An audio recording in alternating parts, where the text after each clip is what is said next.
والسلام على أشرف الأنبياء والمرسلين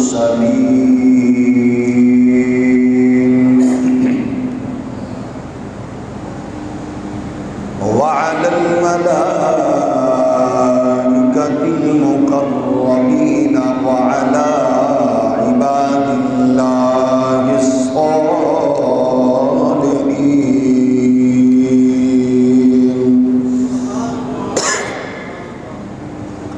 أما بعد فأعوذ بالله من الشيطان الرجيم. بسم الله الرحمن الرحيم.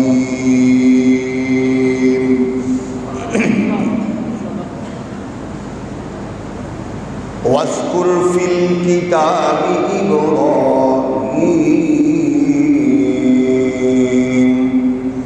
إنه كان صديقا نبيا.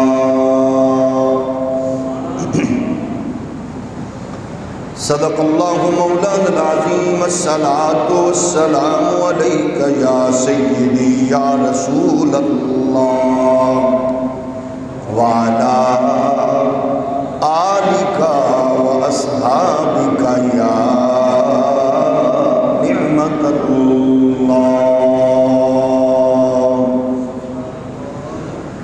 اللہ جل مجدہ الکریم کی حمد و ثنا حضور سید العالمین امام الاولین والآخرین خاتم النبیین رسول مختار شفیع روز شمار حبیب پروردگار احمد مجتبی حضرت محمد مصطفیٰ صلی اللہ علیہ وآلہ واصحابہ وبارک وسلم. آپ کی بارگاہ ناز میں بے حد و حساب درود و سلام اللہ کریم کے حضور دعا ہے حق کہنے اور ہم سب کو اس پر عمل پیرا ہونے کی توفیق نصیب فرمائے. خالق کی کائنات نے اپنی نیابت کا اعزاز حضرت انسان کو عطا فرمایا اور انسانیت کی ہدایت و رہبری کے لیے 1.25 لاکھ یا کم و بیش انبیاء کرام علیہ السلام کو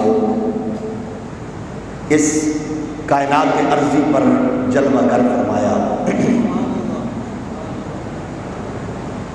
وہ لوگ جو انبیاء و رسل کی قربت میں صحبت میں ان کی پاکیزہ عالمگیر تعلیمات سے وابستہ ہو گئے، وہ افراد اپنے قبیلے، قوم، علاقہ میں باعث عزت و افتخار ٹھہرے. جن لوگوں نے انبیاء کرام کی تعلیمات، ان کے فرامین کو پس پشت ڈالا، وہ لوگ صفحہ ہستی سے ہمیشہ کے لیے مٹا دیے گئے. امت محمدی کا یہ اعزاز ہے کہ اس قوم کو پہلی اقوام کے تذکار اور ان کی تاریخ کو سامنے رکھنے کا قدرت نے مواقع نصیب فرمائے. آیات ربانی کی صورت میں، احادیث مصطفی کی صورت میں اور آثار و قرائن کی صورت میں مٹی ہوئی قوموں کے نشانات، عزت و افتخار حاصل کرنے والی قوموں کے مقام و مرتبہ کو قرآن اور صاحب قرآن نے متعدد مقامات پر بیان فرمایا ہے۔ 313 رسول اعظام میں ایک بڑا مقدس نام ہے سیدنا ابراہیم خلیل اللہ علیہ السلام کا۔ یوں تو حضرت ابراہیم خلیل اللہ علیہ السلام جد الانبیاء ہیں، اور اتفاق یہ ہے کہ جملہ مذاہب بڑے آپ کی ذات گرامی تک آ کر اتفاق کا ایک نظارہ پیش کرتے ہیں، لیکن حضرت ابراہیم علیہ السلام سے قبل بھی اس جہان ارضی کے ماحول کو قرآن نے مختلف مواقع پر مختلف ادوار کو بیان کیا ہے۔ لیکن پھر یہ یاد رہے، قوموں کی عزت و وقار بھی نبوت و رسالت سے ہے، اور قوموں کی فلاح اور نجات کا تصور بھی انبیاء و رسل کی قربت و صحبت میں ہے، سوائے اس کے بربادی اور تباہی ہے۔ آج جس دور میں ہم ہیں، اس دور میں سب سے زیادہ جو چیز ہماری آنکھوں کو خیرہ کر رہی ہے، ہمارے دماغ میں عجیب و غریب قسم کے وسوسے پیدا کر رہی ہے، وہ ہے جدید ٹیکنالوجی کی فراوانی۔ لیکن ہم سے پہلے جو قومیں رہی ہیں، عقل و خرد کے اعتبار سے، ذہانت و فطانت کے اعتبار سے، اور محنت و ترقی کے اعتبار سے ہم ان قوموں کا عشر عشیر بھی نہیں ہیں۔ یہ بات یاد رہے، ٹیکنالوجی کی فراوانی کے باوجود، کیونکہ یہ سب کچھ جو ہم دیکھتے ہیں اس کو مشینیں کنٹرول کر رہی ہیں۔ وہ لوگ جنہوں نے پہاڑوں کو تراشا، جنہوں نے ہاتھوں سے صحراؤں کو، چٹانوں کو، سمندروں کو جنہوں نے ٹکریں دی ہیں، وہ لوگ طاقت و قوت میں ہم سے کہیں زیادہ تھے۔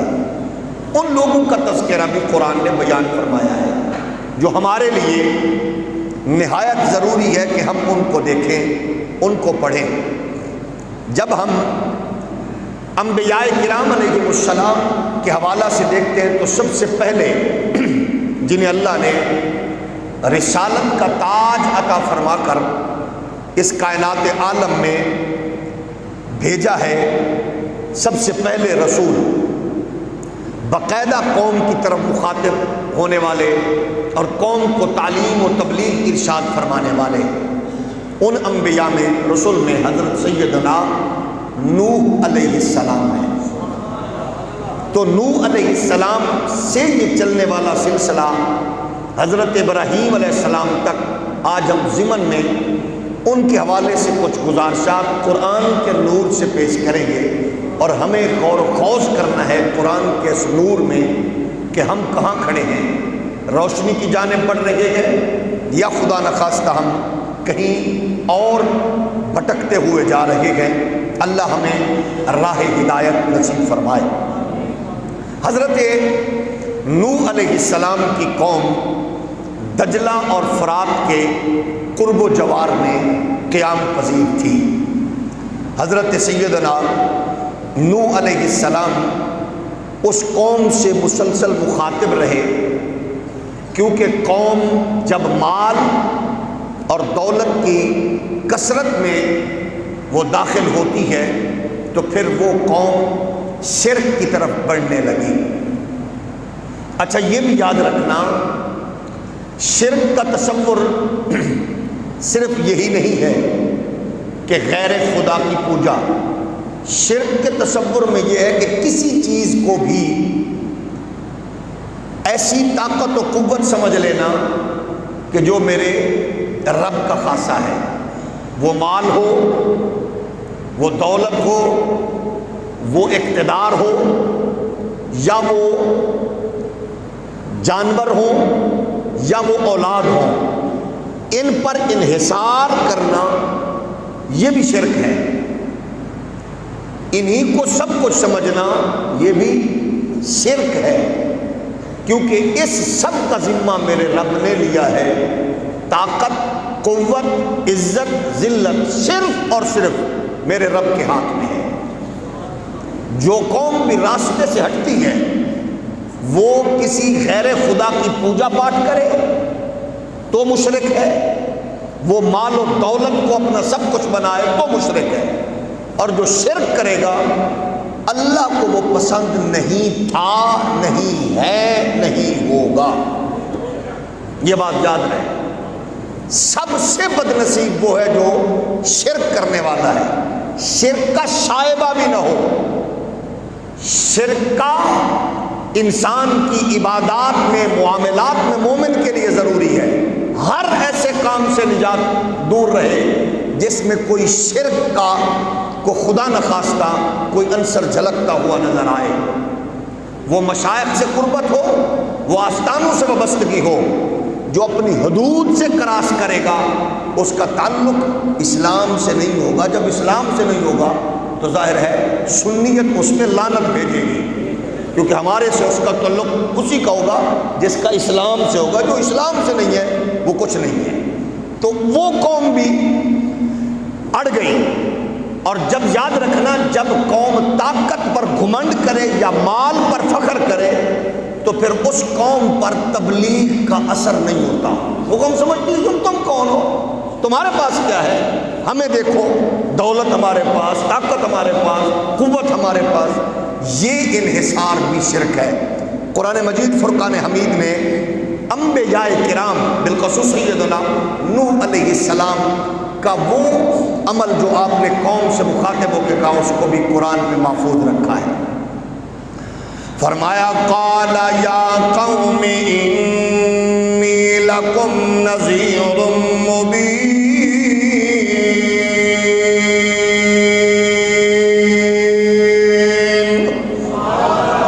ان اعبدوا اللہ واتقوہ واطیعون۔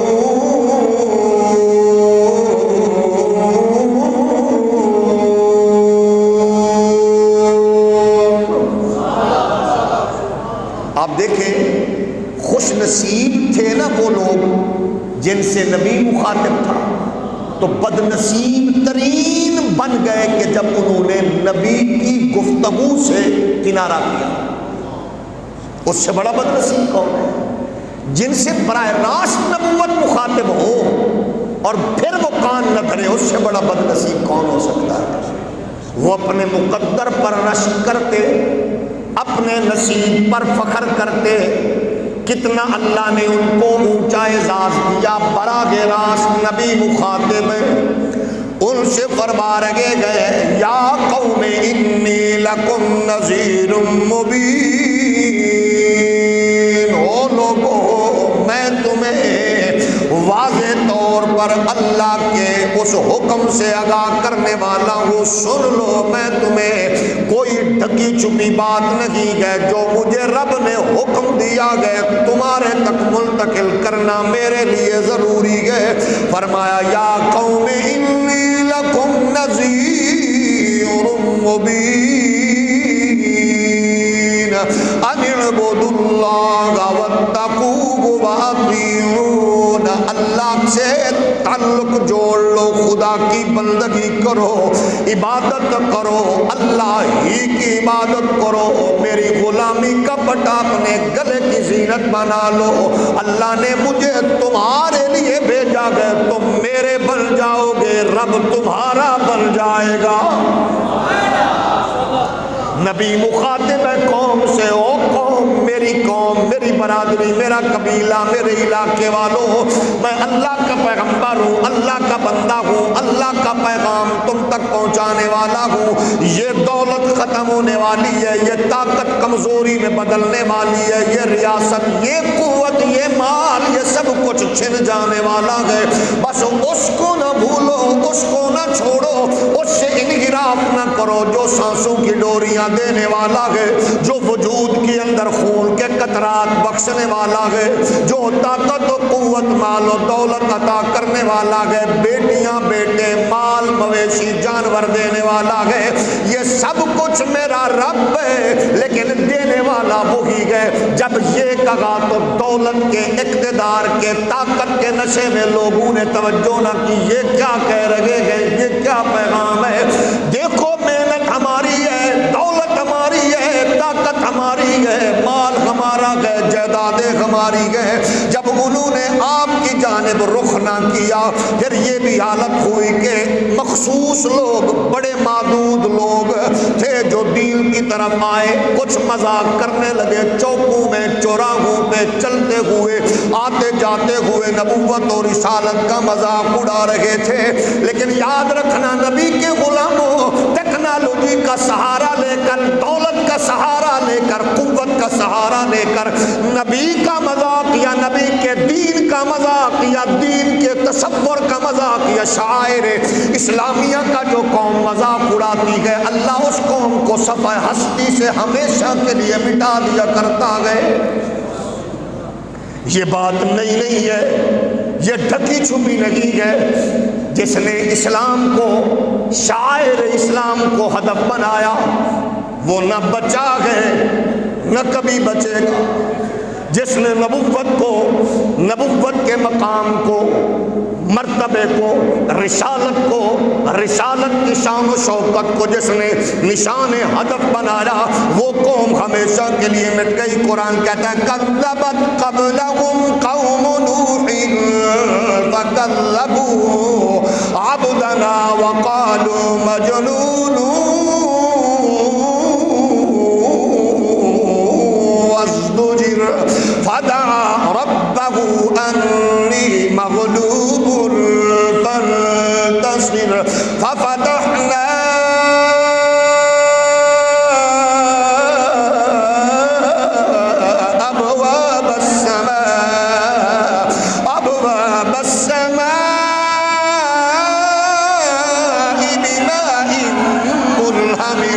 وفجرنا الأرض عيونا فالتقى الماء على أمر قد قدر۔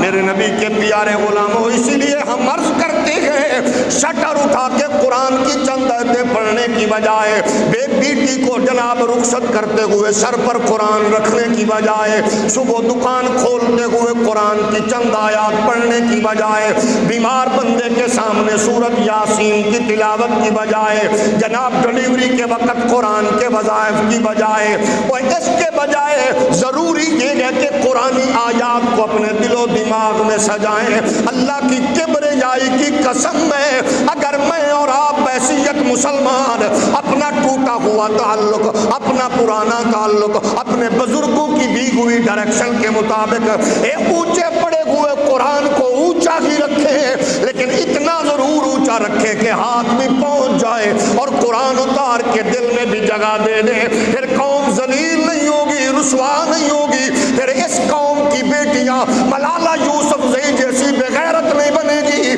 پھر اس قوم کے وزیر ڈبو چودھری جیسے غلیظ نہیں بنے گے، پھر اس قوم کے حکمران بے حیا بدکار نہیں بنے گے، پھر محمد کے سچے پہرے دار اور تابع دار بنے گے۔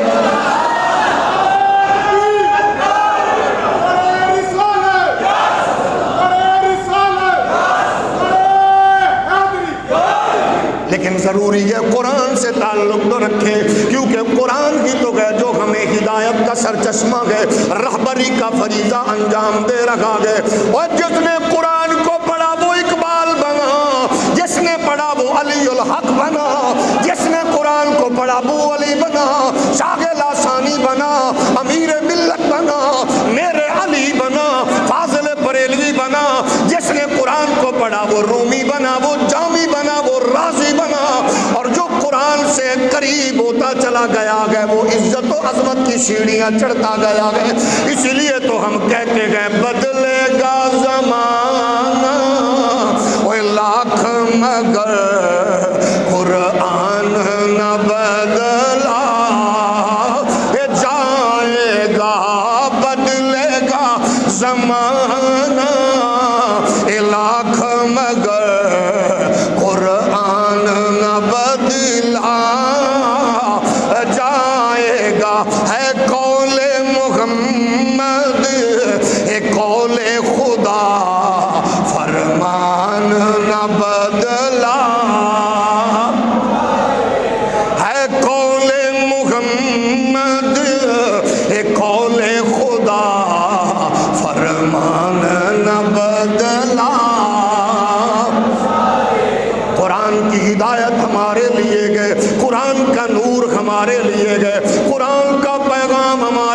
گئے، قرآن کی آیات اور ہر ایک آیت کا نشان ہمارے لیے گئے۔ قرآن کہتا ہے کذبت قبلہم قوم نوح فکذبوا عبدنا وقالوا مجنون وازدجر فدعا ربه انی مغلوب فانتصر ففتحنا ابواب السماء بماء منهمر وفجرنا الارض عيونا فالتقى الماء على امر قد قدر۔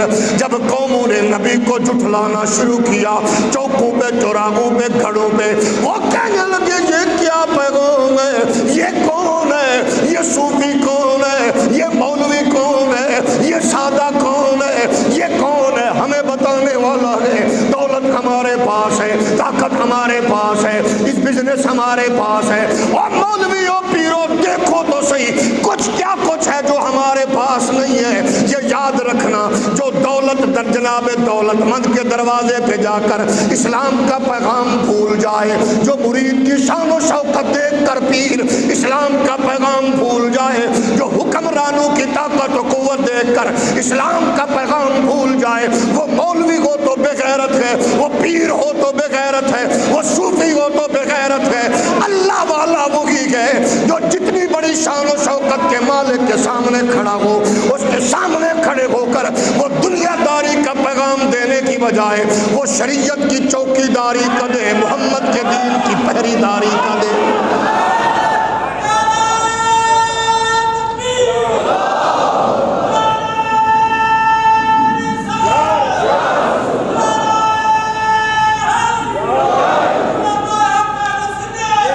تعریف و توصیف کرنا، واہ واہ، خان صاحب، چوری صاحب، میاں صاحب، سردار صاحب، وزیر صاحب، مشیر صاحب، بلے بلے، ایسا نہیں، دین کا پیغام دو۔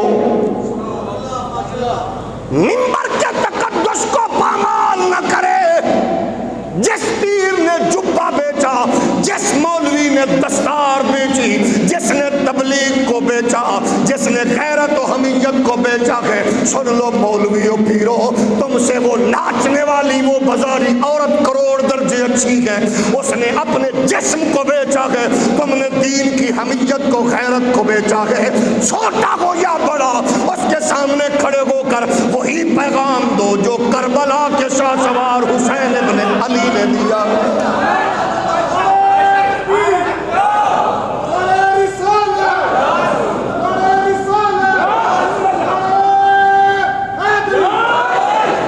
قرآن کہہ رہا ہے نوح جیسا پیغمبر، اللہ کا نبی، یارو دیکھو تو صحیح کون سے مخاطب ہے، او بد نصیب ترین قوم تھی، نبی مخاطب ہے، وہ سنی انسنی کر رہی ہے۔ میں ڈونگا باغ میں حضور کے دین کا ادنا چوکیدار، علماء اہل سنت کا کفش بردار، یار میں بولوں آپ ہمتن گوش ہو کے محبت کے ساتھ سبحان اللہ فرمائیں۔ ذرا سوچئے اگر میرا پیر بولے، اس کا پیر بولے، اس کا پیر بولے، کتنی خوش نصیب ہے وہ قوم جس کے سامنے اللہ کا نبی بولے۔ ہم کہتے ساری دنیا کے بڑے بڑے لوگوں کو اکٹھا کر لو، ابو بکر، عمر، عثمان، علی، حسن و حسین کے جوتے کی خاک کے برابر نہیں، 1.25 لاکھ صحابہ کے جوتے کی خاک کے برابر نہیں۔ کیوں؟ وہ خوش نصیب تھے جن سے ڈائریکٹ نبی مخاطب تھے۔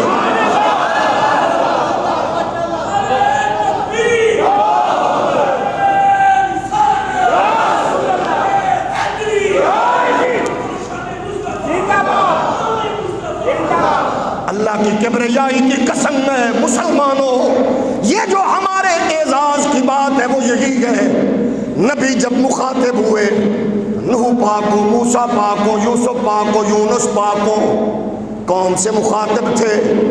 جس قوم نے ان کو سنا اور سن کر نوکری کی وہ تو کمال کو پہنچے، اور جنہوں نے سنی انسنی کی ذلت رسوائی کے گڑھے میں گرے، لیکن جب بات آئی آپ کے اور میرے نبی کے غلاموں کی، حضور نے فرمایا اٹھو، دین کے لیے لڑنا گئے۔ حضور کا غلام یوں میدان میں اتر کے کہتا ہے اشارہ کریں پہاڑوں سے ٹکرا جائیں گے، سمندروں میں چھلانگے لگا دیں گے، آپ اشارہ کریں، ہم قوم موسیٰ کی طرح نہیں کہیں گے تم جانو تمہارا خدا جانے۔ آقا ہم آگے بھی لڑیں گے، پیچھے بھی لڑیں گے، دائیں بھی لڑیں گے، بائیں بھی لڑیں گے، ہم یوں لڑیں گے، ہمارا معصوم ماں کی جھولی میں کھیلنے والا بچہ بھی لڑے گا اور سفید ریش بزرگ بھی لڑے گا۔ چشم فلک نے یہ منظر تو دیکھا تھا، حضور کے غلاموں کا یہ رنگ تو دیکھا تھا۔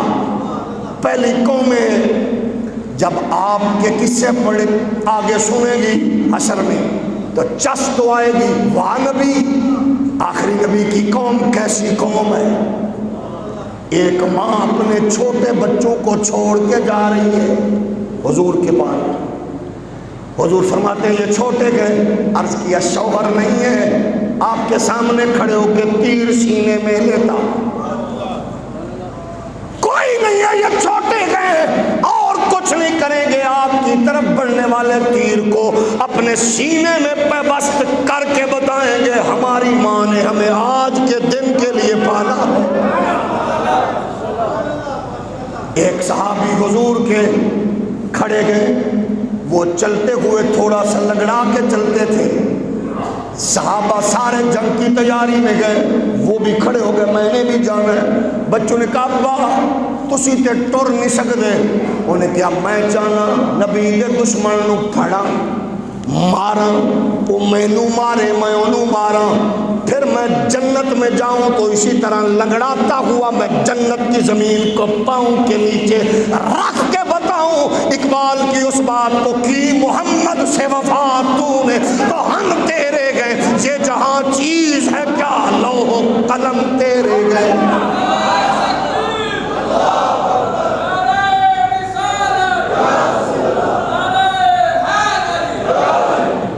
یہ جذبہ لنڈے کے انگریز کو کیا پتا، ساری زندگی گیند کے پیچھے دوڑنے والے جاہل کو کیا پتا، کپی تان کو کیا پتا، یہ جذبہ کیا گئے، یہ جذبہ قسم اللہ کی پوچھنا گئے تو پھر فیض آباد کے پل پہ بیٹھے ہوئے بابے سے پوچھو یہ کیا جذبہ گئے۔ پہلی رات ہے، سہاگ رات ہے، نوجوان کی جوانی کی امنگوں کا، اس کی آج خواہشات کی تکمیل کا دن ہے، اللہ نے اس کو طاقت قوت حسن و جمال بخشا، نئی نوی دلہن، سہاگ رات، کانوں میں آواز پڑی او محمد کے غلاموں دین کو ضرورت ہے، یوں جمپ لگایا، دروازہ کھول کے باہر نکلے، دوڑتی ہوئی اماں نے پکڑ کے کہا بچہ خیر تو گئے، کہنے لگے اماں خیر ہی خیر ہے، زندگی کی شروعات آج ہوئی تھی لیکن مجھے کیا پتا گیا کہ قسمت کی دیوی مہربان ہو گئی ہے، محمد کے دین کو میری ضرورت پڑ گئی ہے۔ یہ لشکر ساری دنیا سے انوکھا تھا نرالا، یہ لشکر ساری دنیا سے انوکھا تھا نرالا تھا کہ اس لشکر کا افسر ایک کالی کملی والا،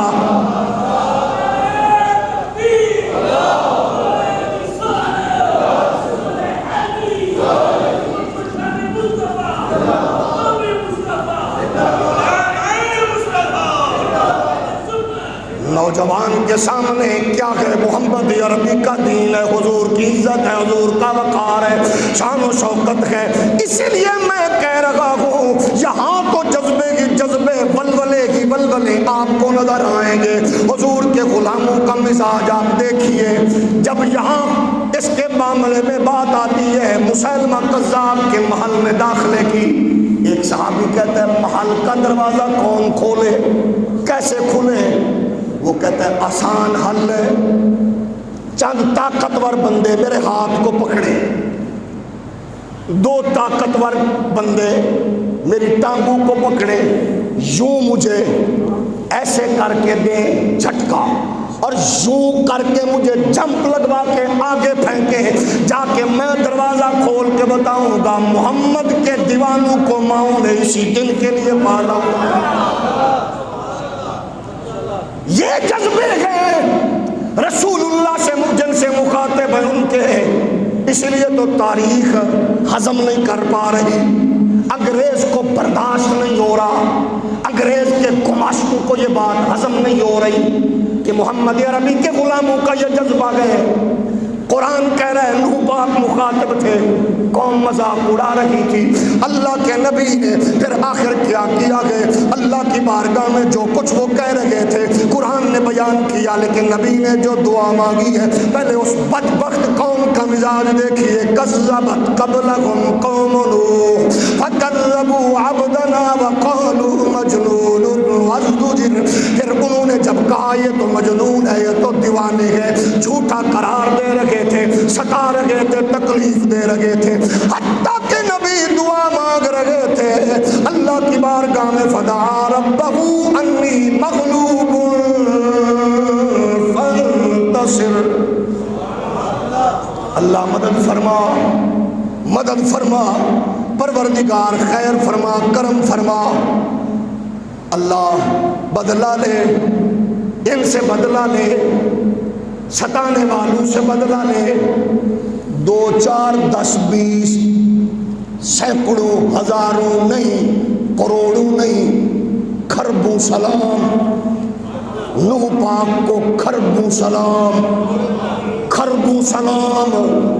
قوم نے ستایا دونگا باغ والوں، قوم نے ستایا، اللہ کے نبی نے ہاتھ اٹھایا، اللہ میری مدد فرما، ان سے بدلہ لے، اللہ یہ مجھے نہیں جان سکے، ان سے بدلہ لے، فدعا ربہ انی مغلوب فانتصر، اللہ میری مدد فرما، ان سے بدلہ لے۔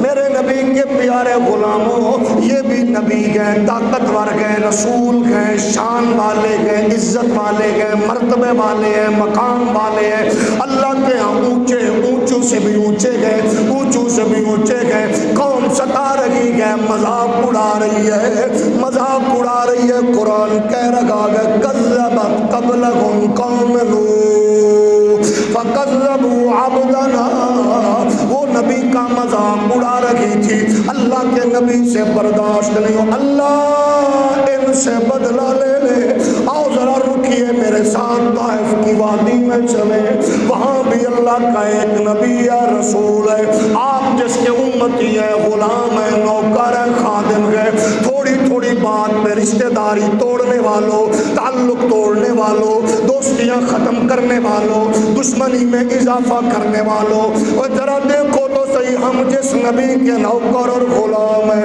ادھر یہ ہوا تو اللہ میری مدد فرما، ان سے بدلہ لے لے، ادھر کیا تھا، لوگ پتھر مار رہے تھے، میرے نبی فرماتے ہیں میں بیٹھتا، اباش نوجوان مجھے کھڑا کر کے نشانہ بنا رہے تھے، نالین محمدی خون سے تر ہو گئی تھی، مصطفیٰ کریم کی بارگاہ سے حضور کے جسم اطہر سے خون نکل لگا گئے، اور جبریل جیسا جلیل القدر فرشتہ آ کے عرض کرتا اجازت دو، اجازت ہو آج جو فرمائے، میرے نبی فرماتے ہیں اللہ ان کو نہیں پتا میں کون ہوں، تو تو جانتا ہے میرے پروردگار، ان سے بدلہ نہ لے، ان کو بتا دے محمد کون ہے، اللہ ان سے بدلہ نہ لے، ان کو نجات عطا فرما دے، خیر عطا فرما دے، تحمل بردباری والی قوم آپ ہے،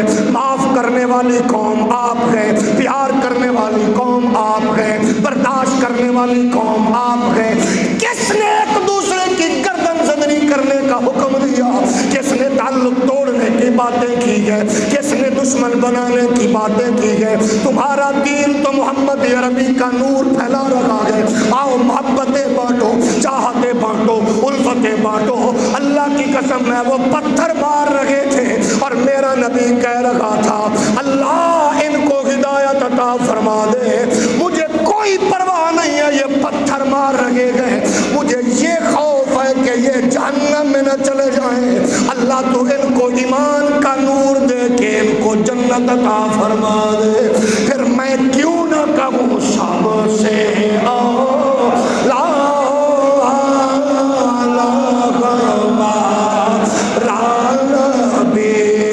سب سے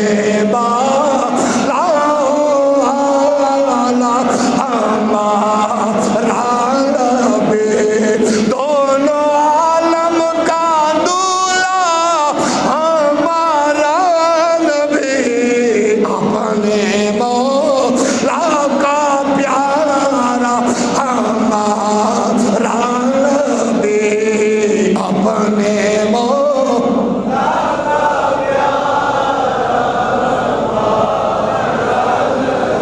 جس کو رات پڑھنے کا جی نہ کرے وہ نہ پڑھے، لیکن یہ تصور ذہن میں رکھے پہلی قوم نے جو کچھ کیا نبی نے کہا بدلہ لے، ہمارے نبی نے کہا ان کو ہدایت دے۔ اب جی چاہے تو پڑھ سکتے ہیں آپ سب سے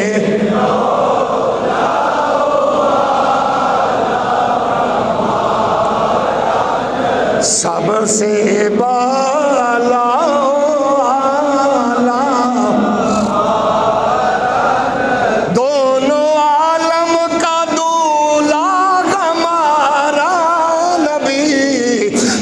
سے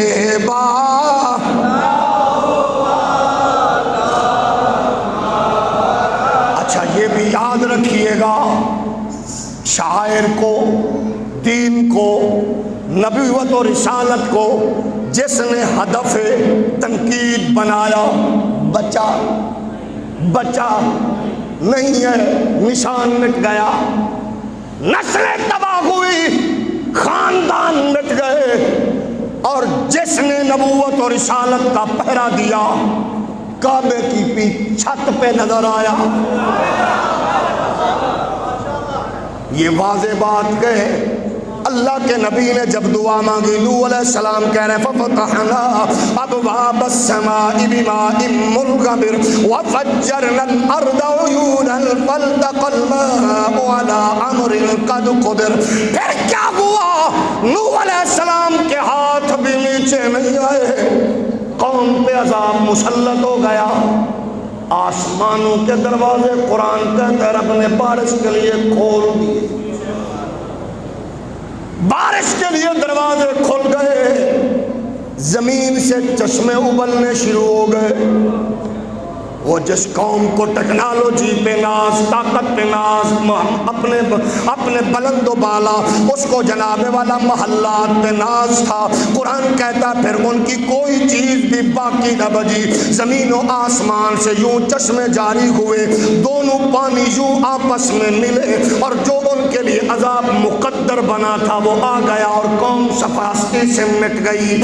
اللہ کے پیارے نبی کے پیارے غلاموں، اس کائنات عالم میں اللہ نے پھر قوم پیدا فرمائی، پھر قوم کو اس کائنات عالم میں پھر اللہ نے بھیجا۔ حضرت نوح علیہ السلام کے بعد قوم عاد آئی، قوم عاد کو پھر عروج ملا، اللہ نے ان کو کیسا عروج عطا فرمایا۔ حضرت نوح علیہ السلام کے یہ پوتے کی نسل میں سے تعلق رکھنے والی قوم کا علاقہ، احقاف کا علاقہ جو حجاز، یمن اور یمامہ کے درمیان پر مشتمل تھا، اس قوم کی اصلاح کے لیے اللہ نے جناب حضرت ہود علیہ السلام کو مبعوث فرمایا، اور جب نبی جلوہ گر ہوئے اس قوم کو آ کے کہا وہ مکان، بلڈنگیں، محلات بنانے والوں، پہاڑوں کو چیرنے والوں، صحراؤں میں جناب والا گلستان آباد کرنے والوں، یہ سب کچھ کرو لیکن اس رب کو نہ بھولو جس نے تمہیں پیدا کیا گئے۔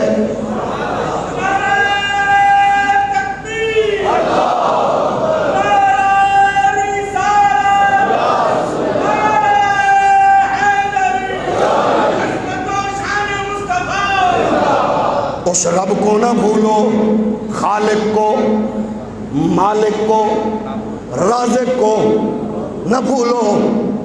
طاقت کے نشے میں ایک اقتدار کی قوت میں، مال کی چکا چوند ماحول میں رب کو نہ بھولو۔ اللہ پھر جب بندے کو ذلیل کرنے پہ آتا ہے تو بچا کوئی نہیں سکتا۔ اس قوم کا گھمنڈ کیا تھا؟ مال، ہم تلوار اٹھائیں تو یوں کریں، ہتھیار اٹھائیں تو پہاڑوں کو چیر دیں، ہم سب کچھ کرنے والے گئے۔ اللہ کے پیارے نبی نے ان کو مخاطب ہو کے فرمایا اونچی بلڈنگیں، خوبصورت اونچی اونچی عمارتیں بنانا یہ اس قوم کا خاصہ تھا۔ فرمایا اتبنون بکل ریح آیۃ تعبثون وتتخذون مصانع لعلکم تخلدون وإذا بطشتم جبارین فاتقوا اللہ وأطیعون واتقوا الذی امدکم بما تعلمون امدکم بأنعام وبنین وجنات وعیون۔ اونچی اونچی بلڈنگیں بنائی قوم نے۔ مفسرین نے لکھا بڑی خوبصورت اونچی بلڈنگیں، اس پر مختلف آراء ہے مفسرین کی۔ نمبر 1، اونچی جگہ پہ کبوتر بازی کرتے تھے۔ نمبر 2، اونچی جگہ پر کھڑے ہو کر فخر سے اتراتے تھے میری بلڈنگ اونچی، میرا گھر اونچا۔ نمبر 3، آنے جانے والی قوم کی بیٹیوں پر گندی نظریں رکھتے تھے۔ اور میرے نبی کی امت خوش نصیبی پہ ناز بھی کرنا، لیکن کوئی ایسا کام نہ ہو کہ پہلی قوموں سے مماثلت کی وجہ سے صفحہ ہستی سے مٹا دیے جائیں۔ یہ کوئی کمال نہیں ہے محلات کا پلازو کا بننا۔ نبی نے خود فرمایا تھا بکریاں چرانے والے چرواہے اونچے اونچے محلات بنائیں گے۔ دبئی کو تو آزاد ہوئے ابھی نصف صدی بھی نہیں ہوئی، اس کو ترقی ملے ابھی نصف صدی نہیں ہوئی۔ سمندر سے لے کر صحراؤں میں یہ بلند و بالا بلڈنگیں بنانے والوں کے بارے میں نبی نے پہلے فرما دیا تھا۔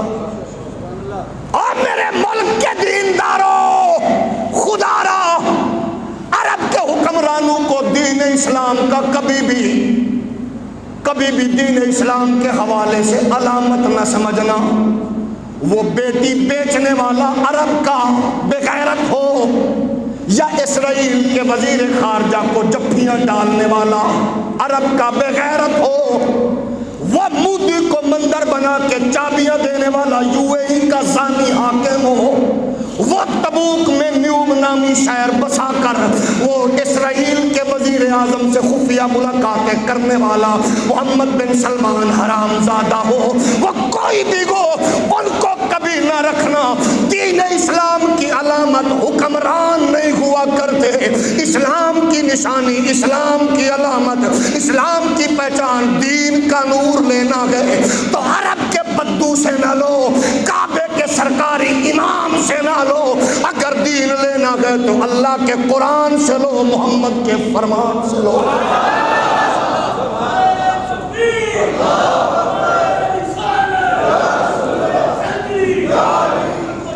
ہم نے بڑے بڑے جاہلوں سے سنا ہے حضرت جی امام کعبہ تو یوں ہے، امام کعبہ تو یوں ہے۔ کہاں مر گیا وہ امام کعبہ جب وہاں کا بڈھا کھوسٹ زانی شرابی شاہ سلمان ٹرمپ کے ساتھ ناچ رہا تھا؟ مر گیا تھا سدیس۔ کہاں مر گئے UAE کے سرکاری بڑی بڑی مسجدوں کے ملا جب اسرائیل کے یہودیوں کو، فلسطین کی بہنوں بیٹیوں کو، کچلنے والوں کو جفیاں ڈالی جا رہی تھی؟ کہاں مر گیا تھا تمہارا کعبے کا امام جب مودی کو مندر کی چابیاں پیش کی جا رہی تھی؟ آج اگر فٹ بال کا میچ ہو 10 لاکھ بندہ جمع ہوتا ہے اور کعبہ خالی پڑا ہوا ہے، کہاں مر گیا تیرا سدیس؟ کب بولے گا آج تو عالمی ادارہ صحت بھی کہہ چکا ہے مکے مدینے سے دنیا میں کوئی ایسی فضا نہیں ہے جو پاکیزہ ہو. چپ کیوں ہے وہ بدبخت؟ سرکاری ملا خاموش کیوں ہے؟ سینما ہال کی ٹکٹیں تو ڈالر پہ بکی، ریکارڈ قائم ہوا، کرسی کے ساتھ کرسی جڑی ہوئی ہے. سینما ہال میں تو کرونا نہیں آیا، کعبہ میں کیوں آ گیا؟ اس سے بہتر تھا سدیس جیسے ملا مر چکے ہوتے، اگر مرے نہیں ہیں تو بغیرتوں کا ضمیر مر چکا ہے. کون ہے جو محمد کے دین کا مقدمہ پیش کرنے والا ہو کہ کافرو، جب تم جہالت میں گرے ہوئے تھے محمد کا دین نماز 5 گانا کی ادائیگی میں ہر نماز میں تازہ وضو کے ساتھ 3 مرتبہ ہاتھ دھونے کا حکم دے رہا تھا. لیکن یہ عالم ہے، ہم نے یہ سنا، وہ کہتے ہیں یہ کہتے ہیں، جو مرضی کہتا رہے، دین قرآن سے لو، مصطفیٰ کے فرمان سے لو. ضدی بندہ نہ بولے، جو سرکاری مولویوں کو مانتا ہے وہ نہ بولے، جو قرآن کو مانتا ہے وہ بولے. اب ہمیں غلطی تسلیم کر لینی چاہیے، سنی مولویوں کو بھی وہابی مولویوں کو بھی. ہم نے پیروں کا یوں تحفظ کیا کہ وہ فرعون بن گئے الا ماشاءاللہ چنگیانوں نکال کے، اور سعودیہ کے بغیرت مولویوں نے اپنے سلاطین کا یوں تحفظ کیا کہ وہ بھی فرعون بن گئے. ہمیں تسلیم کر لینی چاہیے غلطی، اور قوم کو پھر آ کے محمد کا دین اوریجنل بتانا چاہیے. بس زندہ بندہ بول سکتا ہے، باقی نہ بولے. حق کہاں ہوگا؟ مرنے کے بعد کیسے کوئی بولے گا؟ مزہ تب ہے زندگی میں بول کے حسین بنو یا خادم حسین بنو.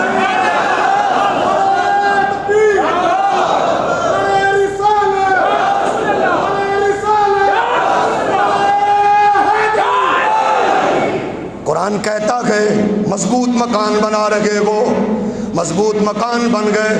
فَإِذَا بَطَشْتُمْ بَطَشْتُمْ جَبَّارِينَ، جس کو پکڑتا ہے عالمی ادارہ یوں گم کرتا ہے، نام نہیں.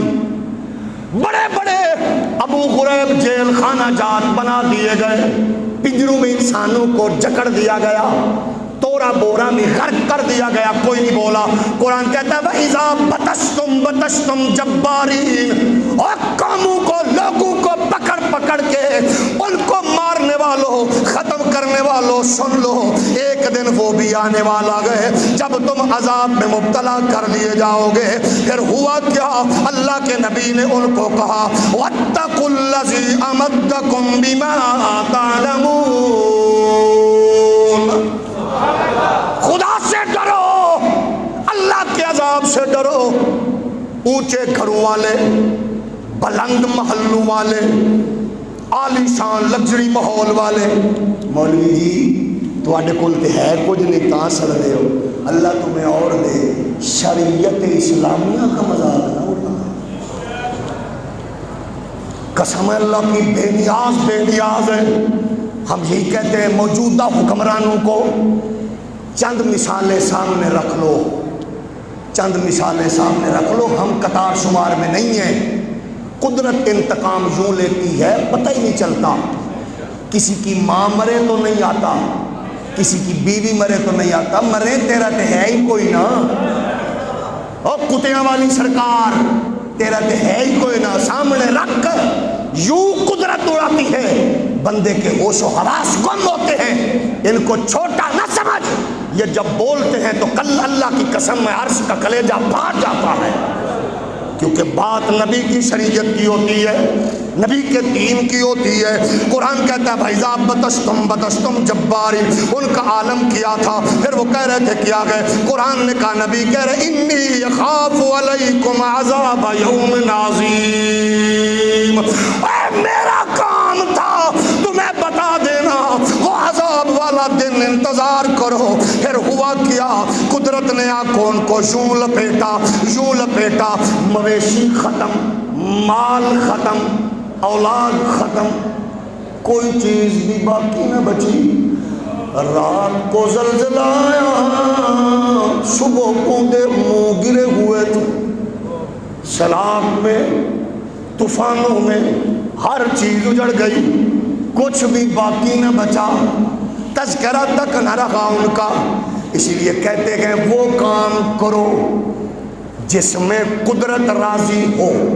اللہ اللہ اللہ اللہ، ایسے کاموں سے بچو جس سے اللہ رسول کی ناراضگی کا اصول موجود ہو۔ میرے نبی کائنات کے غلاموں، وہ کھیل ہو، وہ تماشا، اس سے بچو جس میں فضول ہی فضول ہو کام۔ کفر نے ہمیں کتنی ٹیکنیک سے فضولیات میں جوڑا ہے، کتنے فضول تماشے گئے جن سے ہم جڑ چکے گئے، لیکن نبی کائنات نے ارشاد فرمایا وہ کام جو کھیل کا کھیل بھی ہو اور دشمن پہ تمہاری طاقت و قوت کا اظہار بھی ہو، وہ تیر اندازی ہو تو ثواب ہے۔ او بلّہ ماسٹرو، تیر اندازی ہو تو ہولی بولو، ہولی بولو۔ حضور نے فرمایا تیر کی وجہ سے 3 آدمی بخشے جائیں گے، بنانے والا، سبحان اللہ، ہولی، بنانے والا، لانے والا، دشمن پر چلانے والا۔ کیسے کیسے کھیل آ گئے، کروڑوں لاکھوں خرچ ہو رہے ہیں، لیکن لہب اس میں کچھ بھی نہیں ہے۔ اب سنو میرے کریم آقا علیہ الصلوۃ والسلام کے پیارے غلاموں، ان باطل چیزوں سے بچنا ہے، لہب و لعب سے بچنا ہے۔ حضرت موسیٰ فرماتے ہیں، حضور نے ارشاد فرمایا جو شخص کسی کھیل کے مہروں یعنی مثلا لڈو کی گوٹی کے ساتھ کھیلا، یعنی ایسا کھیل جس کا رزلٹ فائدہ، ہولی بولو، کچھ نہیں ہوگا، میں نے اپنے پلے سے نہیں، حدیث سنانی ہے جس کی طبیعت خراب ہو جائے۔ فرمایا، حضور نے فرمایا جو اس کے ساتھ کھیلا اس نے اللہ رسول کی نافرمانی کی۔ حدیث مسند احمد صفحہ نمبر 221 جلد نمبر 4، حدیث ابو داؤد شریف 8394۔ حضرت بریدہ فرماتے ہیں حضور نے فرمایا جو شطرنج کے مہروں کے ساتھ کھیلا گویا اس نے اپنا ہاتھ خنزیر کے گوشت اور اس کے خون میں مل لیا۔ وہ کیرم ہو، وہ جناب سنوکر ہو، وہ لڈو کی گولیاں یا گوٹیاں ہوں، یہ وغیرہ سب اس میں شامل ہے۔ گل میری نہیں، حدیث مسلم کی ہے، صفحہ نمبر اس کی حدیث نمبر 622 ہے، حدیث ابو داؤد کی ہے 9352 ہے۔ حضور نے فرمایا ہلاک ہوا وہ، ہلاک ہوا وہ، ہلاک ہوا وہ۔ آقا کون؟ فرمایا جو لوگوں کو جھوٹ بول کر ہنسانے والا ہے۔ یہ وہ کھیل ہیں جن کا کوئی فائدہ، اور کھیلو کرکٹ، ناراض ہو جاؤ، ایسے تماشوں کی طرف لگو۔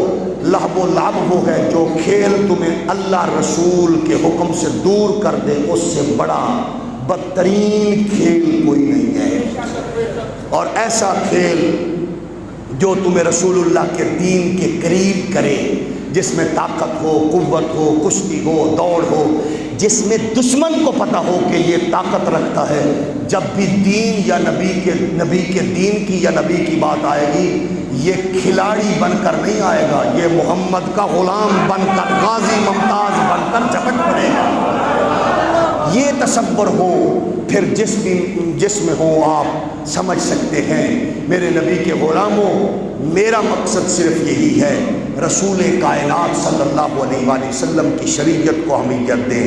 نہ میں کسی کھیل کے حوالے سے، مثبت جتنے بھی ہیں ان سے تعلق رکھو، لیکن تمہاری طاقت و قوت کا اور تمہارے قیمتی ٹائم کا احساس تمہیں ہونا چاہیے، کفر کو پتہ ہونا چاہیے۔ یہ اشاروں پر چلنے اور ناچنے والے نہیں ہیں، یہ دشمن کی آنکھ میں آنکھ ملا کر محمد کے دین کی حفاظت کرنے والے ہیں۔ آخر میں ایک بات عرض کروں اس مرکز اہل سنت کی طرف سے کہ ایک گستاخ رسول نے حضرت سیدنا امام موسیٰ کاظم رضی اللہ تعالی عنہ کی توہین کی ہے۔ وہ بدبخت انسان جس نے حضرت سیدنا امام موسیٰ کاظم پاک کی توہین کی ہے، اس کے لیے حکومت وقت سے ہم مطالبہ کرتے ہیں مقتدر اداروں سے کہ اس کو فی الفور پکڑ کر گرفتار کر کے سخت سے سخت سزا حکومت وقت سے مطالبہ کرتے ہیں۔ جس کو اہل بیت سے پیار ہے ہاتھ کھڑا کر کے حکومت وقت سے، اور پتہ چلا ہے کہ وہ بدبخت ملعون شاید سیالکوٹ سے قرب و جوار سے تعلق رکھتا ہے، جہاں سے بھی ہے اس ملعون کو گرفتار کر کے کڑی سے کڑی سزا ہونی چاہیے۔ کیوں؟